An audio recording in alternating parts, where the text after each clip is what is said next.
तो देखिए बच्चों, हम आपको पहला टॉपिक पढ़ा दिए विद्युत आवेश।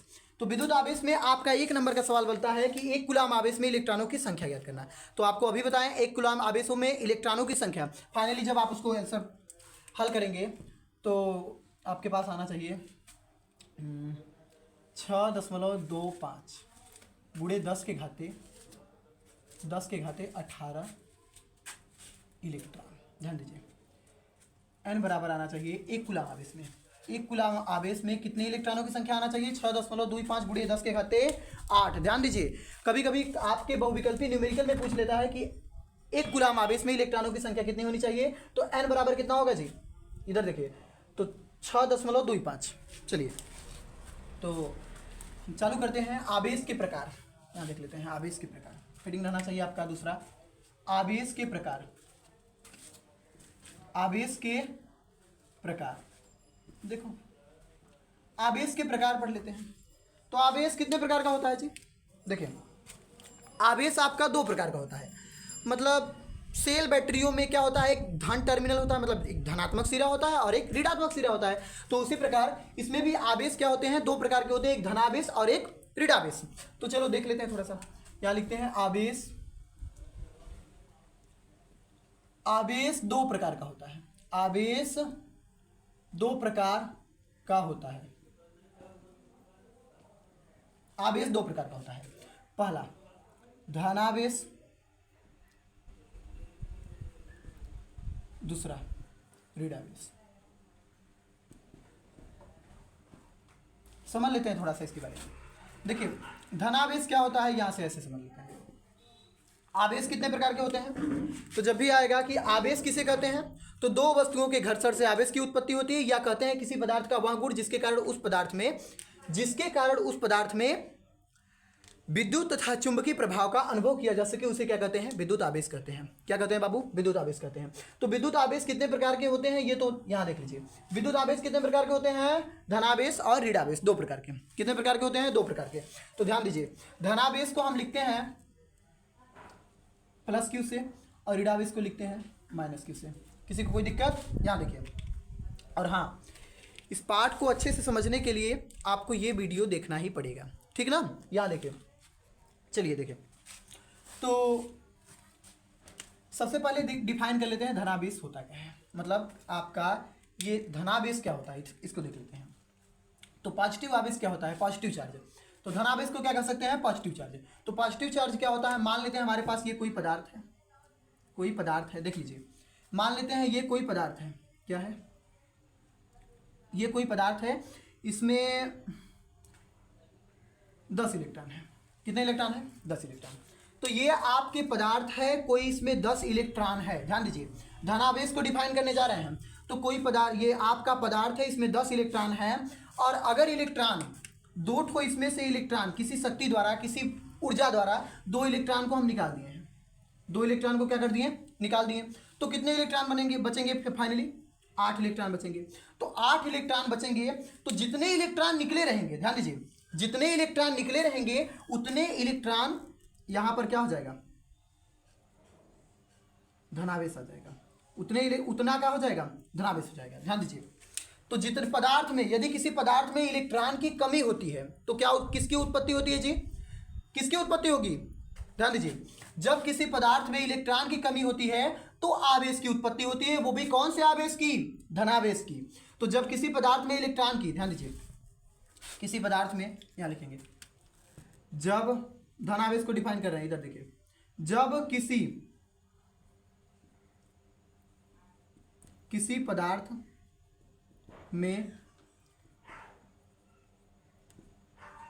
इलेक्ट्रॉन की कमी होती है तो धनावेश की उत्पत्ति होती है।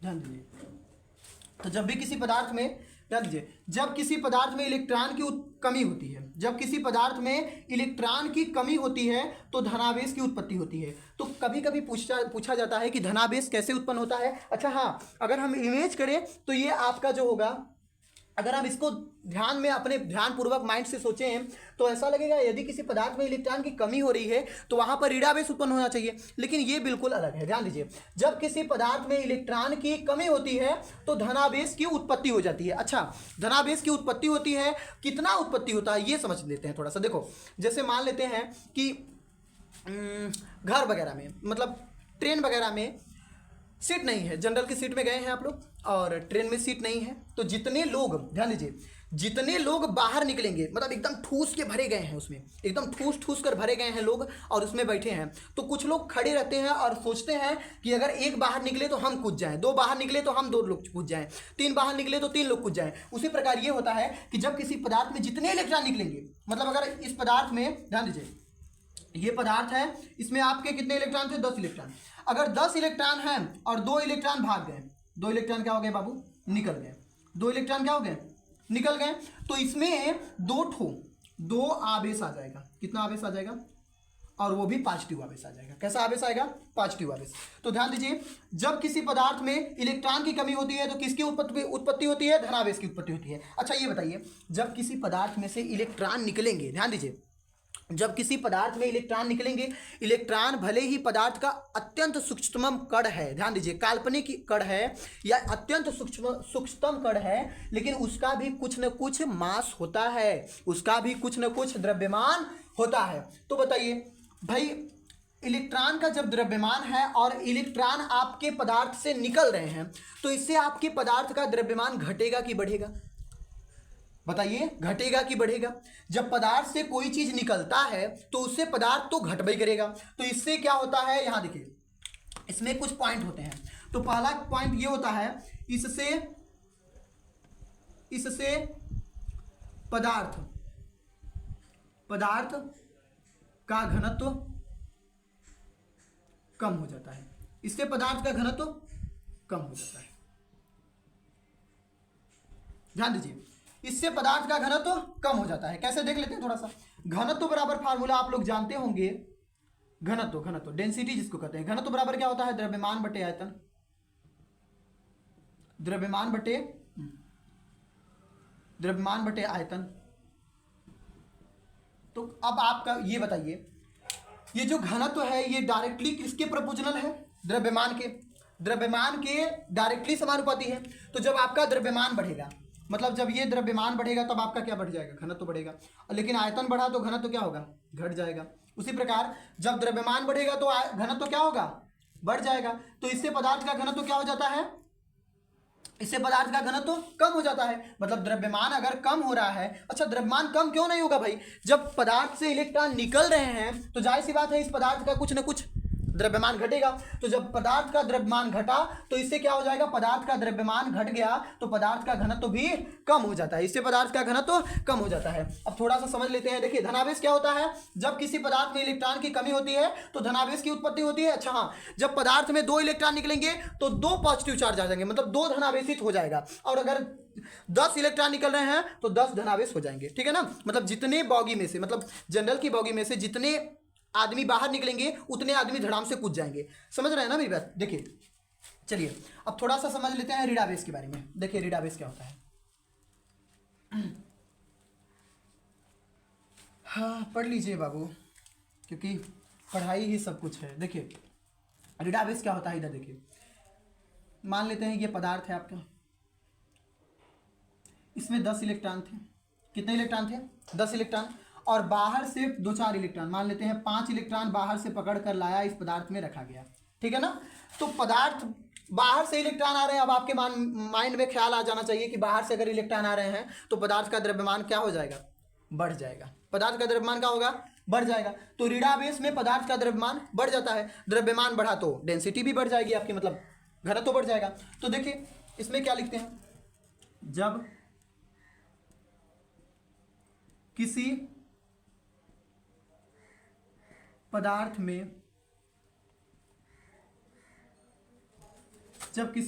में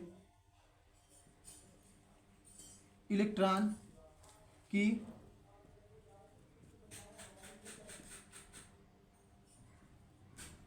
अधिकता होती है तो ऋणावेश की उत्पत्ति होती है। ऋणावेश की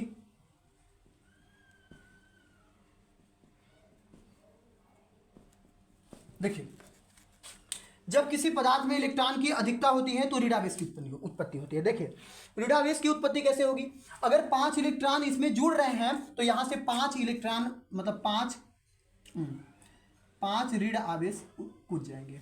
क्या हो जाएंगे, 5 कूलाम आवेश मतलब 5 ऋण आवेश क्या आ जाएंगे, इस पदार्थ में घुस जाएंगे। तो देखिए मतलब वही बात है कि अगर आपके बाहर से इलेक्ट्रॉन आकर जुड़ रहे हैं तो आप यहां पर माइनस ऋण आवेश उत्पन्न हो जाएगा। क्या उत्पन्न हो जाएगा, ऋण आवेश उत्पन्न हो जाएगा। तो जब किसी पदार्थ में इलेक्ट्रॉन की अधिकता होती है तो किसकी उत्पत्ति होती है बाबू, ऋणावेश की उत्पत्ति होती है। तो ऋणावेश की उत्पत्ति होती है तो पदार्थ की अधिकता हो रही, तो इसका मतलब पदार्थ का द्रव्यमान बढ़ेगा।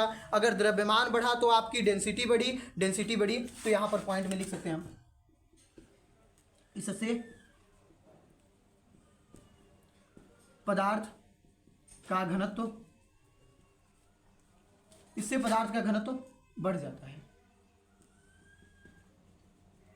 देखिए यहां से 1 नंबर का क्वेश्चन बनता है कि यदि किसी पदार्थ का घनत्व बढ़ रहा है, क्या हो रहा है, यदि किसी पदार्थ का घनत्व बढ़ रहा है तो उस पदार्थ में किस आवेश की उत्पत्ति होगी, धनावेश, ऋणावेश, दोनों आवेशों की, इनमें से कोई नहीं।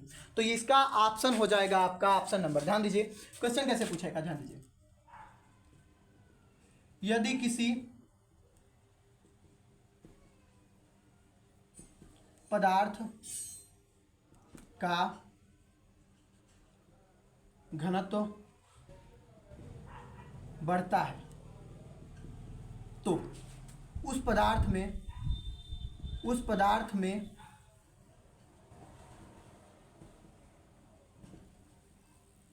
कौन सा आवेश उत्पन्न होगा। पहला नंबर धनावेश, दूसरा ऋणावेश, तीसरा पहला व दूसरा, और चौथा कोई नहीं। तो बताइए भाई इसमें कौन सा ऑप्शन सही होगा। देखिए यदि किसी पदार्थ का घनत्व बढ़ता है, मतलब पदार्थ का घनत्व कब बढ़ेगा, जब द्रव्यमान बढ़ेगा। अच्छा द्रव्यमान तब बढ़ेगा जब बाहर से इलेक्ट्रॉन आकर जुड़ेंगे। ध्यान दीजिए द्रव्यमान कब बढ़ेगा, जब बाहर से इलेक्ट्रॉन आकर इस पदार्थ में क्या होंगे, जुड़ेंगे। तो अगर पदार्थ में बाहर से इलेक्ट्रॉन आ रहे हैं तो पदार्थ का द्रव्यमान बढ़ रहा है, द्रव्यमान बढ़ रहा है तो घनत्व बढ़ रहा है, तो घनत्व बढ़ रहा है, बाहर से इलेक्ट्रॉन आकर जुड़ रहे हैं तो इसका मतलब बाहर से इलेक्ट्रॉन आकर जुड़ रहे हैं तो उसमें ऋणावेश की उत्पत्ति होगी। तो वहां पर कौन सा ऑप्शन सही होगा भाई, यहाँ ऋणावेश। कौन सा ऑप्शन सही होगा, दूसरा नंबर ऑप्शन सही होगा। यहां से आपका 1 नंबर का क्वेश्चन बनता है। चलिए अब हम आगे चलते हैं। अब हम पढ़ते हैं आवेश के कुछ, थोड़ा सा देख लेते हैं, कुछ पॉइंट है यहाँ पर, नोट पॉइंट डालिए आप लोग, कुछ नोट पॉइंट में लिख लेते हैं। देखो हम आवेश पढ़ रहे हैं तो आवेश के बारे में हम पूरा पढ़ लेंगे, ठीक है ना। तो देखिए बाबू अब पढ़ते हैं नोट पॉइंट में। नोट पॉइंट में आप लोग लिखिए, हेडिंग डाल लीजिए आप लोग नोट पॉइंट। इसमें आप पहला नंबर लिख लीजिए, फर्स्ट नंबर में आपको लिखना चाहिए सजाती आवेश। ध्यान दीजिए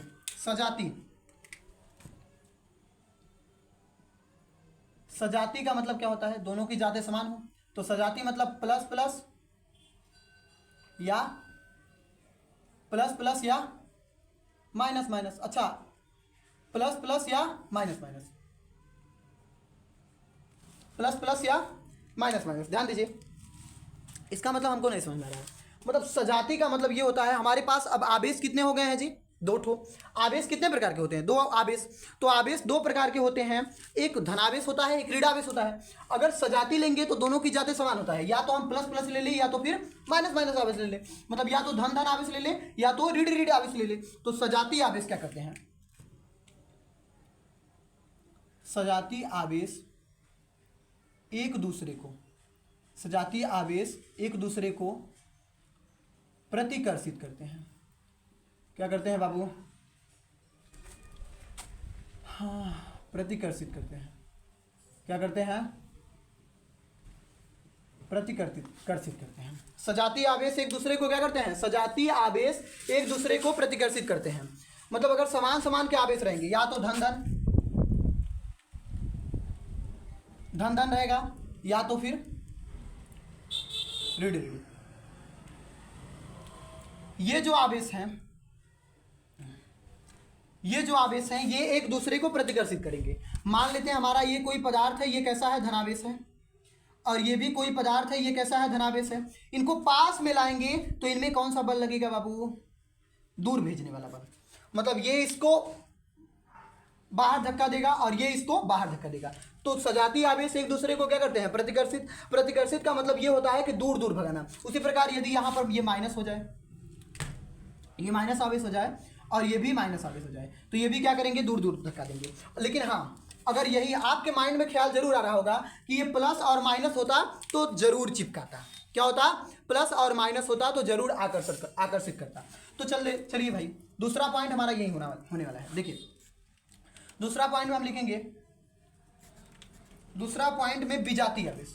क्या लिखेंगे, देखिए दूसरा पॉइंट में विजातीय आवेश। विजातीय आवेश एक दूसरे को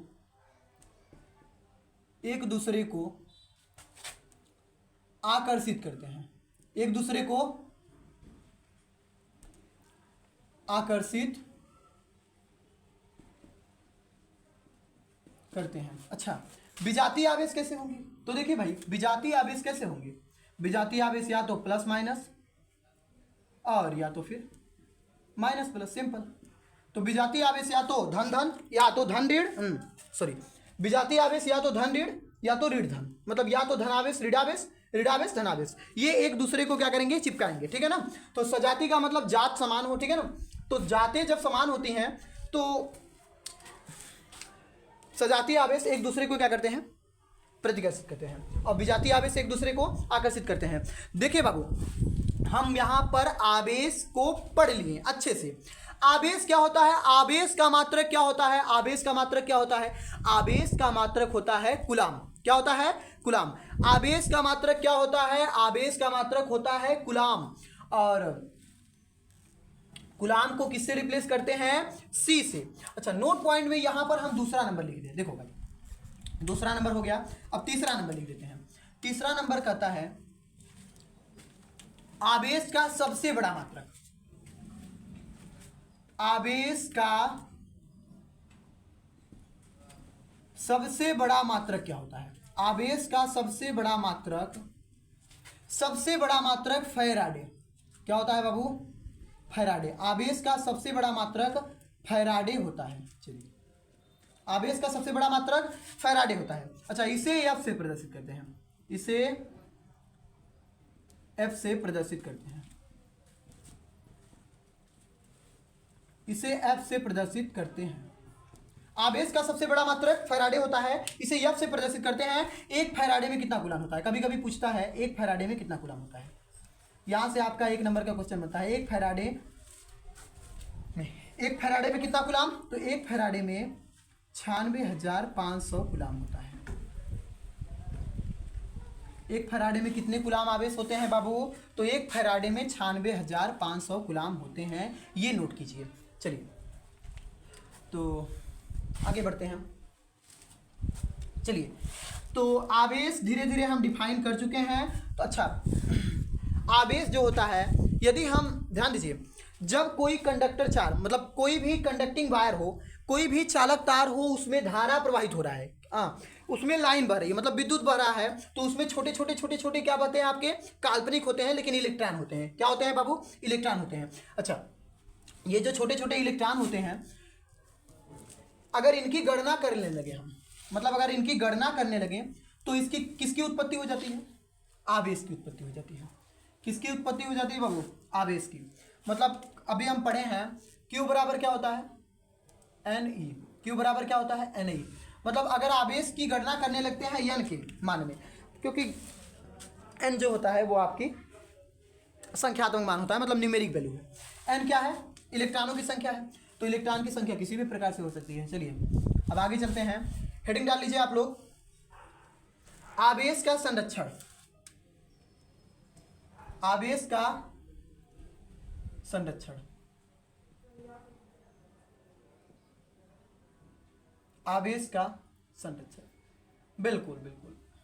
देखिए आवेश का संरक्षण क्या होता है, जैसे हम लोग पढ़ते हैं द्रव्यमान संरक्षण का नियम, आवेश संरक्षण का नियम। तो आवेश का संरक्षण, यहां से हम 1 नंबर के क्वेश्चन देख सकते हैं कि आवेश के संरक्षण का नियम लिखिए। तो आवेश के संरक्षण को नियम में क्या लिख सकते हैं, देखिए आवेश के संरक्षण के नियमानुसार, आवेश के संरक्षण के नियमानुसार आवेश न तो नष्ट हो सकता है और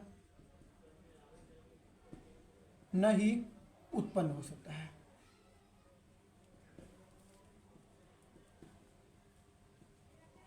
ध्यान दीजिए, आवेश का संरक्षण नियम क्या कहता है कि आवेश को तो न तो नष्ट किया जा सकता है और न ही उत्पन्न किया जा सकता है। मतलब हम एक प्रकार से अगर आवेश को खर्चा करेंगे तो कुछ रूप में बन जाएगा। जैसे आगे यदि हम आवेश को खर्चा करेंगे तो क्या होगा, ध्यान दीजिए, जैसे हम फोन वगैरह चार्ज करते हैं तो आवेश को न तो हम नष्ट कर सकते हैं और न ही उत्पन्न कर सकते हैं। चलिए ये आपका संरक्षण नियम कहता है। अब हम आवेश तो पढ़ चुके पूरा, तो आवेश में हमने क्या क्या पढ़ा इसको देख लेते हैं थोड़ा सा। देखो आवेश में हम पढ़े हैं, आवेश में पढ़े हैं, आवेश को क्या कहते हैं अंग्रेजी में बाबू, चार्ज कहते हैं। ध्यान दीजिए तो चार्ज क्या होता है, देखिए चार्ज का मात्रक, क्या पढ़े हम लोग, मात्रक। डिफिनीशन इसका बहुत कम पूछता है। चार्ज का मात्रक हो गया। मात्रक के बाद हमने पढ़ा बड़ा मात्रक, क्या पढ़ा, बड़ा मात्रक। यहां से आवेश को क्यू से रिप्लेस करते हैं तो क्यू बराबर एक और फार्मूला पढ़े हैं NI, यही से हम सवाल लगाए हैं। और कितने प्रकार के होते हैं, एक होता है धनावेश और एक होता है ऋणावेश। ठीक, तो आवेश में इतने ही पढ़े हैं। अच्छा, सजातीय आवेश पढ़े हैं, विजातीय आवेश। मतलब सजातीय आवेश एक दूसरे को कौन सा बल लगाएंगे जी, प्रतिकर्षण। सजातीय आवेश एक दूसरे को प्रतिकर्षित करते हैं, विजातीय आवेश एक दूसरे को आकर्षित करते हैं। चलिए चलिए अब धीरे धीरे चलते हैं। हम तो आवेश पढ़ लिए हैं। आवेश के बाद अब हम पढ़ेंगे धारा। क्या पढ़ेंगे बाबू, धारा। आवेश के बाद क्या पढ़ेंगे, धारा। क्योंकि धारा जो है वो आवेश से बहुत अच्छे प्रकार से रिलेटेड है। चलिए देख लेते हैं। हेडिंग डाल लीजिए आप लोग, विद्युत धारा। क्या डालेंगे बाबू, विद्युत धारा। विद्युत धारा मतलब इलेक्ट्रिक करंट।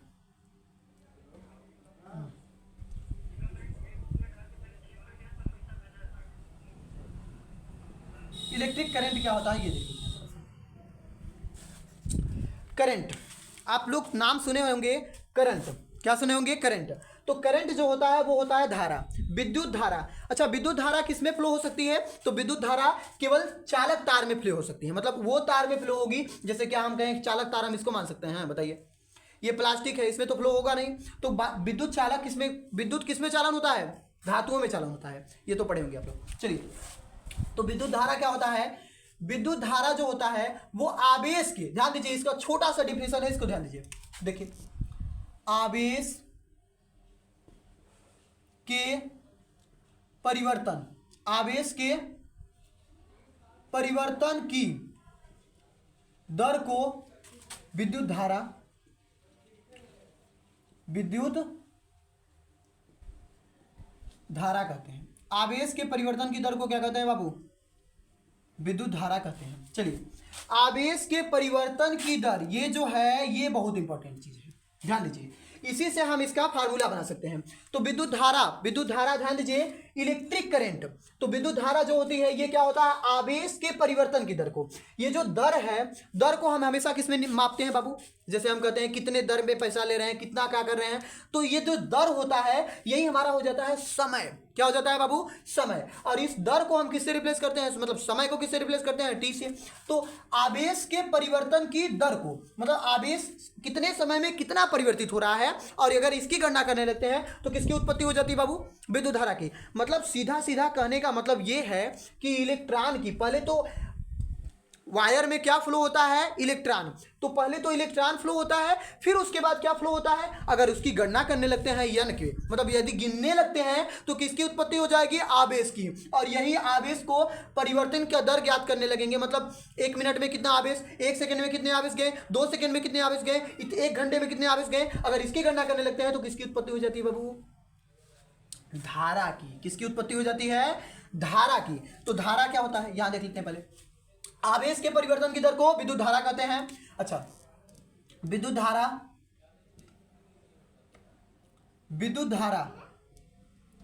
को आई, मतलब छोटा आई या बड़ा आई, लिखिए, विद्युत धारा को आई से प्रदर्शित करते हैं। विद्युत धारा को किससे प्रदर्शित करेंगे, आई से। विद्युत धारा को किससे प्रदर्शित करते हैं, आई से। तो विद्युत धारा को आई से प्रदर्शित करते हैं, इसका मात्रक,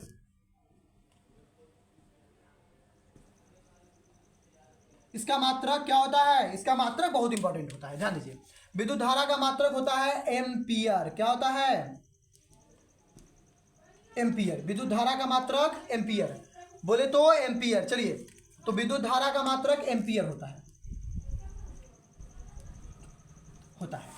विद्युत धारा को आई से प्रदर्शित करते हैं, मतलब बड़ा आई, छोटा आई, कुछ भी लिखिए।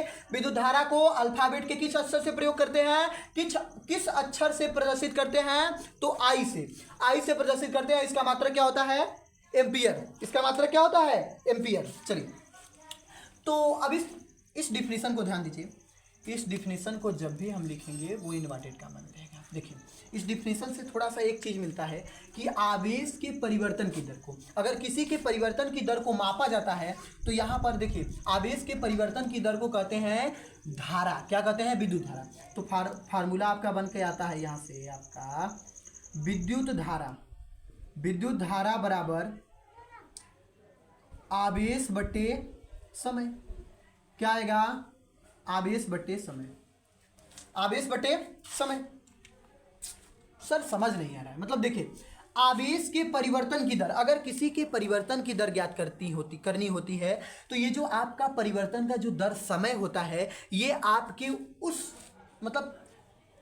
उस चीज के व्युत्क्रम के बराबर होता है, व्युत्क्रम के बराबर होता है। सॉरी, चलिए, तो विद्युत धारा बराबर क्या हो जाएगा, आवेश बटे समय। परिवर्तन की जो दर है वही क्या कहती है, आवेश बटे समय। अगर आवेश की गिनती हम सेकेंडों में, मिनटों में, घंटों में करने लगे तो वो क्या हो जाएगा, विद्युत धारा।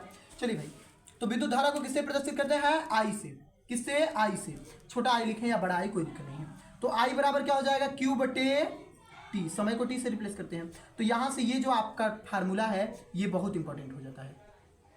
ये जो आपका फार्मूला है ये बहुत इंपॉर्टेंट हो जाता है, क्योंकि इस फार्मूले का प्रयोग करके हम बहुत सारे सवाल ज्ञात कर सकते हैं। अच्छा, यहाँ ध्यान दीजिए, ये आपका धारा और आवेश से संबंधित एक सूत्र हो गया। क्या हो गया, देखिए, धारा तथा आवेश से संबंधित एक बहुत बढ़िया, बहुत इंपॉर्टेंट, बहुत सरल आपका एक सूत्र हो गया। यहां से हम इसका मात्रक देख लेते हैं। देखो, इसका मात्रक होता है एम्पियर। अच्छा, ये जो मात्रक होता है इसको कहते हैं मूल मात्रक। ध्यान दीजिए, विद्युत धारा का मात्रक एम्पियर होता है, लेकिन ये मूल मात्रक होता है। क्यों होता है बाबू, एम्पियर जो होता है ये मूल मात्रक होता है। इसको अल्फाबेट के ए अक्षर से रिप्लेस करते हैं, वो भी बड़ा ए से रिप्लेस करते हैं। क्यों रिप्लेस करते हैं बड़ा, क्योंकि एम्पियर जो है ये वैज्ञानिक के नाम पे है। अच्छा, मतलब कोई भी चीज का, मतलब किसी भी भौतिक राशियों का किसी भी राशियों का मात्रक यदि अगर वैज्ञानिक के नाम से है, यदि किसी भी राशियों का मात्रक वैज्ञानिक के नाम से है, तो हम क्या करते हैं, उनके नाम को बड़े अल्फाबेट के अक्षर से लिखते हैं,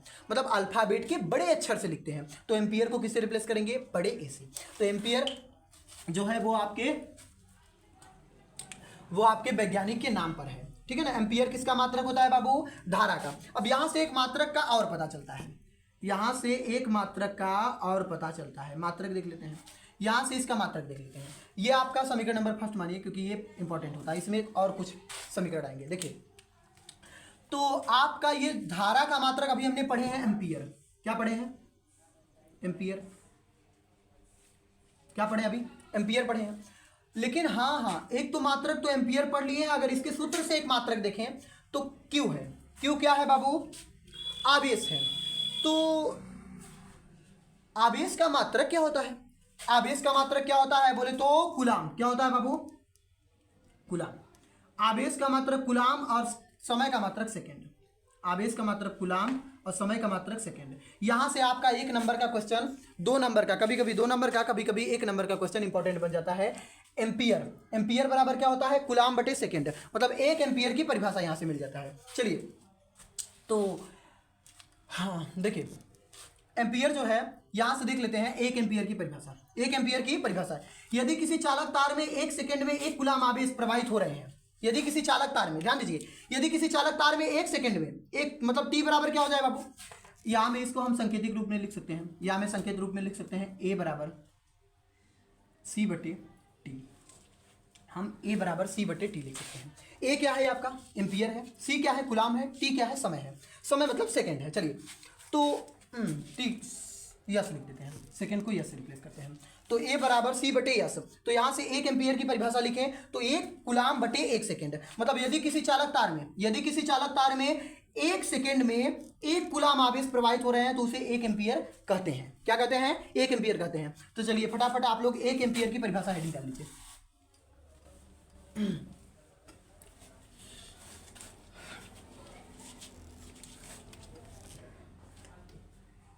धारा के मात्रक, धारा के मात्रक की परिभाषा, धारा के मात्रक की परिभाषा। ध्यान दीजिए, अभी तो हम बोले हैं 1 एम्पियर, लेकिन यहां से तो आ गया आपका धारा के मात्रक की परिभाषा।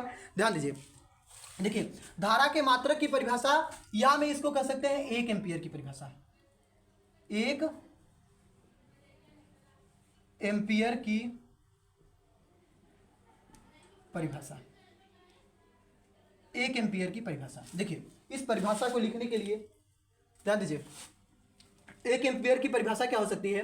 धारा के मात्रक। धारा का मात्रक क्या होता है? एम्पियर ही होता है। यदि इसकी परिभाषा लिखेंगे तो एम्पियर का परिभाषा लिख देंगे। तो धारा के मात्रक की परिभाषा, कभी कभी क्वेश्चन में पूछ लेता है कि धारा के मात्रक में परिभाषा क्या होती है, या एम्पियर, 1 एम्पियर की परिभाषा क्या होता है। अगर हम 1 एम्पियर का परिभाषा पढ़ेंगे तो हम आसानी से इसको डिफाइन कर सकते हैं 1 एम्पियर की परिभाषा क्या होती है। उसी प्रकार अगर हम धारा के मात्रक की परिभाषा जानते रहेंगे तब ना करेंगे। वैसे धारा के मात्रक में परिभाषा पूछ लेगा तो हम थोड़ा सा कंफ्यूज हो जाएंगे कि हाँ, धारा के मात्रक की परिभाषा तो नहीं पढ़े हैं, लेकिन 1 एम्पियर की परिभाषा से देख लेते हैं। देखो, तो 1 एम्पियर की परिभाषा के लिए सबसे पहले हम लिख देते हैं धारा बराबर क्या होता है? क्यू बटे टी होता है। क्यू बटे टी होता है। और एम्पियर उसी प्रकार ये हो जाता है एम्पियर। एम्पियर बराबर क्या होता है? कूलाम बटे, एम्पियर बराबर कूलाम बटे सेकेंड। कूलाम बटे सेकेंड। तो यदि किसी चालक तार में, यदि ये सेकेंड 1 हो जाए और कूलाम भी 1 हो जाए, मतलब यहाँ 1 हो जाए, यहाँ 1 हो जाए, तब जाहिर सी बात है ये भी आपका 1 हो जाएगा। तब धारा कितने एम्पियर की हो जाएगी बाबू? देखो, यदि आपका T बराबर 1 हो जाए और C बराबर भी 1 हो जाए, तो A बराबर फार्मूला, I बराबर फार्मूला निकालना हो तो क्या करेंगे? C बटे टी लिखेंगे और 1 बटे 1 हो जाएगा। 1 बटे 1 मतलब आपका धारा कितना हो जाएगा? 1 एम्पियर हो जाएगा। तो यहां से 1 एम्पियर की परिभाषा बहुत आसान हो जाता है। हम कहते हैं यदि किसी चालक तार में, यदि किसी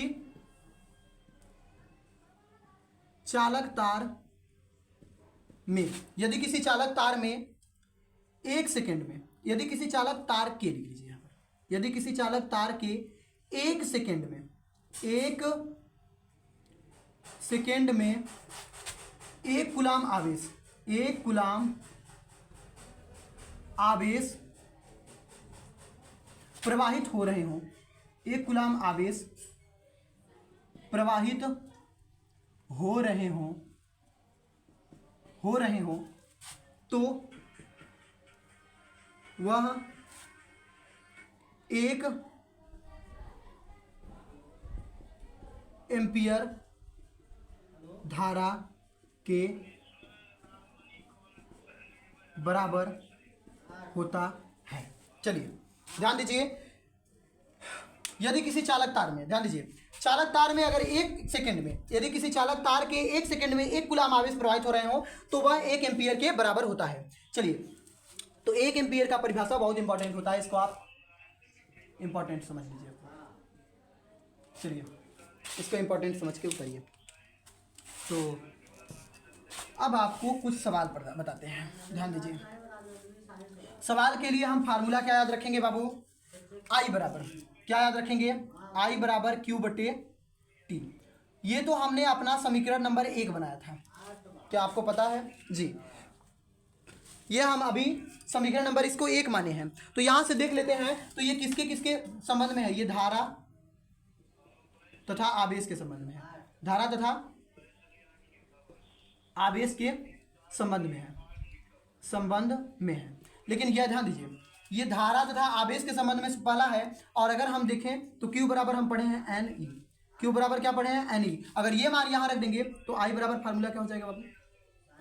एन ई बटे टी, एन ई बटे टी, एन ई बटे टी। यहां से अगर पूछेगा कि धारा का मान लेकर, मतलब यदि किसी विद्युत परिपथ में कुछ एम्पियर की धारा, मतलब 10 एम्पियर की धारा, 50 एम्पियर की धारा प्रवाहित हो रही हो, 50 एम्पियर की धारा प्रवाहित हो रही हो, तो 2 सेकंड में इलेक्ट्रॉन, कितने इलेक्ट्रॉन गुजरेंगे? 2 सेकंड में कितने इलेक्ट्रॉन गुजरेंगे? यहां से एक क्वेश्चन बन जाता है आपका, ध्यान दीजिए इस फार्मूले को पर, यहां से ये क्वेश्चन बन जाता है। देखो, यदि किसी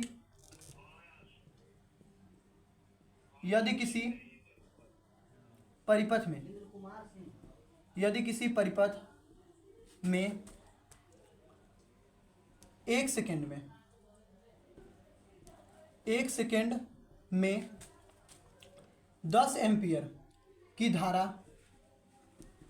धारा प्रवाहित की जाए तो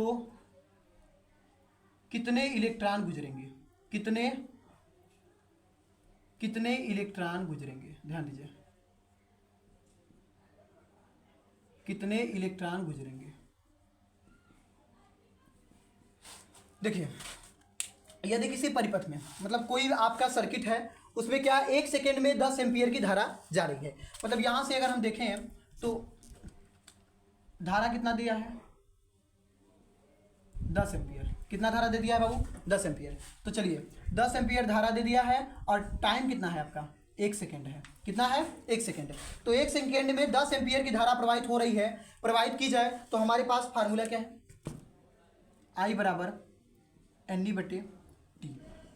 तो यहां से रख के हम एन का मान निकाल लेते हैं। देखो, यहां से एन का मान निकालते हैं तो सबसे पहले मान को रख देते हैं। तो यहां हो जाएगा 10 बराबर एन गुड़े 1.6 गुड़े 10 के घाते -19। ई का मान रख देते हैं और यहाँ से टी का मान क्या है आपका? 1 सेकेंड है। 1 सेकेंड है तो यहाँ से इसका इसमें भाग दे देते हैं। ध्यान दीजिए, एन बराबर 10, ये आएगा नीचे, तो एन बराबर हो जाएगा 10 बटे 1.6 गुड़े 10 घाते -19। ये आपका 1/1 है तो इसका कोई रोल नहीं है। तो चलिए भाई 1/10, ये जब ऊपर जाएगा, ध्यान दीजिए, ये जब ऊपर जाएगा तो 10 गुड़े 10 के घाते -19 हो जाएगा। 10 +19 हो जाएगा। माइनस से जब ऊपर जाएगा तो प्लस हो जाएगा और यहाँ आपका बच जाएगा 1.6। अब 1.6 को पहले दशमलव हटाना पड़ेगा और दशमलव हटाने के लिए हमको 10 से गुणा करना पड़ेगा, क्योंकि 1 0 से गुणा करना पड़ेगा। तो 1 0 10 में होता है, तो 1 0 से गुणा करना पड़ेगा। तो आप 10 का ऊपर भी गुणा करेंगे तो ये हो जाएगा 100 और नीचे गुणा करेंगे तो ये हो जाएगा 16 और गुणे में है आपके 10 के घाते 19। चलिए भाई, जब 16 का 100 में भाग देंगे तो क्या आएगा? 16 छक्का 96, 16 छक्का 96, बच गया आपका 4 के आगे यहाँ दशमलव लगाकर 0 बढ़ाएंगे, तो 4 के आगे 0 लगाएंगे तो 40 हो जाएगा और 16 दूनी 32, 16 तिया 48, मतलब 16 दूनी 32, बचा 8, फिर 16 पचे 85, 6.25 गुणे 10 के घाते 19 इलेक्ट्रॉन। तो कितने इलेक्ट्रॉन गुजरेंगे? एन का मान ज्ञात कर दिए हैं। चलिए भाई, इसी प्रकार से क्वेश्चन पूछे जाते हैं और क्यू का मान भी ज्ञात करना होगा, तो क्यू का मान ज्ञात कर लेते हैं। चलिए आज इस लेक्चर में इतना ही और अब मिलते हैं अगले लेक्चर में, ठीक है? तो जल्दी से स्क्रीनशॉट लीजिए।